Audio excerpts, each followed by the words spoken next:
Bonjour à tous, c'est Claire, on se retrouve pour le tutoriel Fimo d'une petite baleine façon amigurumi. Je vous conseille de prendre une boule de feuilles de papier aluminium pour rendre la création plus légère et pour utiliser beaucoup moins de Fimo. J'ai aplati un petit peu cette boule en m'aidant de mon plan de travail.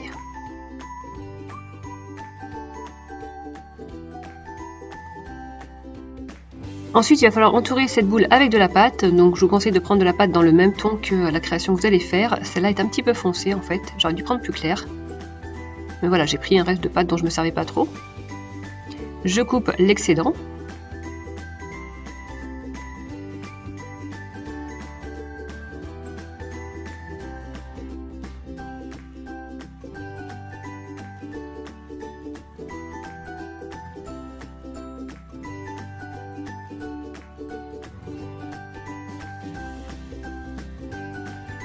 Et ensuite, je vais venir travailler cette boule sur mon plan de travail pour éliminer les démarcations. S'il en reste un petit peu, c'est pas grave parce que tout va être recouvert de pâte assez épaisse.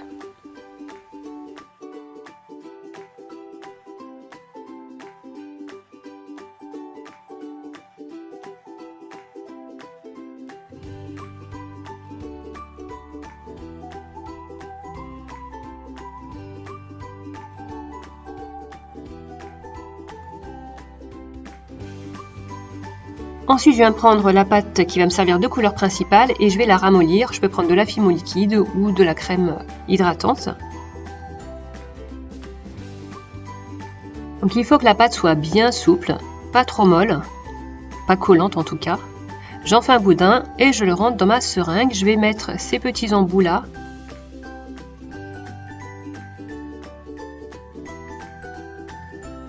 C'est parti, je pousse la pâte et j'obtiens plein de boudins très réguliers.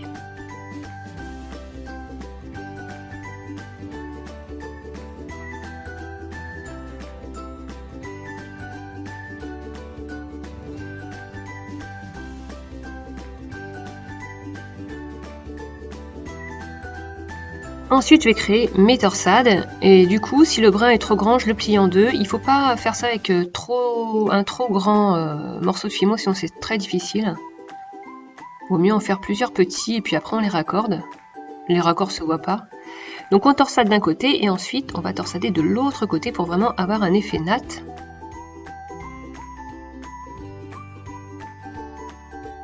Alors ce que j'ai fait, c'est que j'ai positionné le milieu de ma deuxième torsade sur la première et ensuite je viens essayer d'aligner, de faire les mêmes, ni trop serrés ni trop lâches, que ce soit vraiment pareil des deux côtés. Et sur les extrémités, ça s'affine, c'est un petit peu normal, donc ça s'utilise pas. Donc je vais couper vraiment les bouts en fonction des nattes, hein, en pointe d'un côté.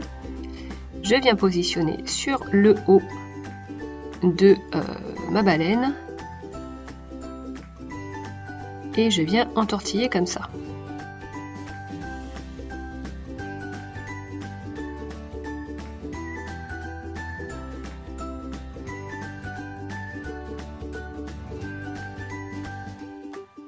Quand j'arrive au bout, je vais venir positionner un autre brin et vous voyez, voilà, il suffit de faire ça, la pointe qui s'encastre dans l'espèce de V qui va former l'autre extrémité de la natte. Voilà, on les serre bien, on essaie de faire en sorte qu'on ne voit pas la pâte du dessous.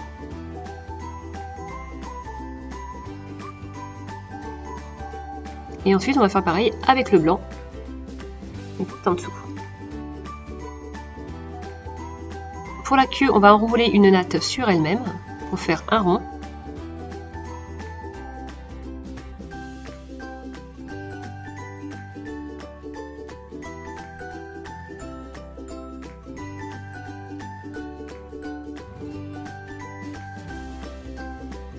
On vient en faire une deuxième de la même taille. Et deux autres en blanc de la même taille.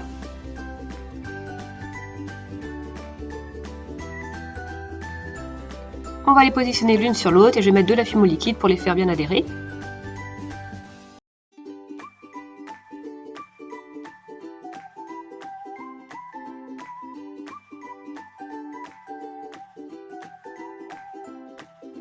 Je viens refaire la même chose pour les nageoires, mais cette fois je vais faire quelque chose d'un petit peu plus allongé.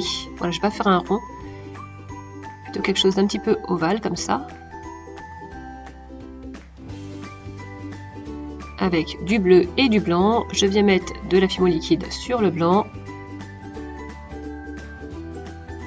Je positionne l'une sur l'autre.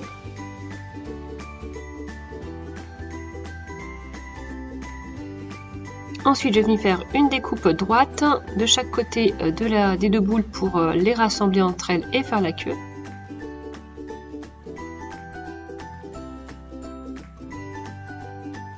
Et j'utilise un emporte-pièce pour faire une découpe arrondie. Je vais pouvoir positionner ça sur le corps de la baleine, un petit peu de Fimo liquide juste avant. Et je viens souder les deux parties.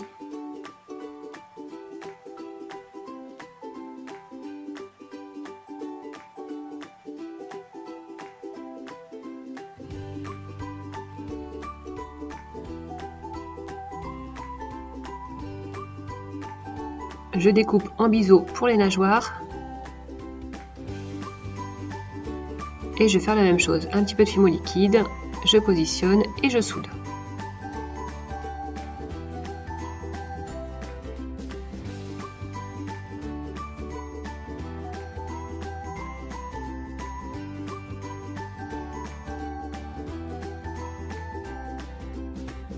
Il ne reste plus qu'à faire les yeux, donc on va découper deux petits bouts de pâte noire, on va faire deux petites boules et puis on va les positionner comme ceci. J'ai oublié de filmer cette partie. On fait cuire la création 30 minutes, un petit coup de vernis brillant sur les yeux, seulement sur les yeux. Et voilà ce que ça donne, un petit amigurumi triché parce qu'il n'est pas fait avec du fil de coton ou de laine, mais qui rend super bien aussi. Voilà, j'espère que cette création vous a plu, c'est ma dernière création de 2019, on se retrouvera en 2020 avec d'autres vidéos qui j'espère vous plairont toujours autant. Sur ce, je vous fais une grosse bise, à bientôt, bye bye! Tu peux me suivre sur ma chaîne YouTube et sur mon compte Instagram, et si tu reproduis une de mes créations, n'hésite pas à poster une photo sous le hashtag TutoDolly.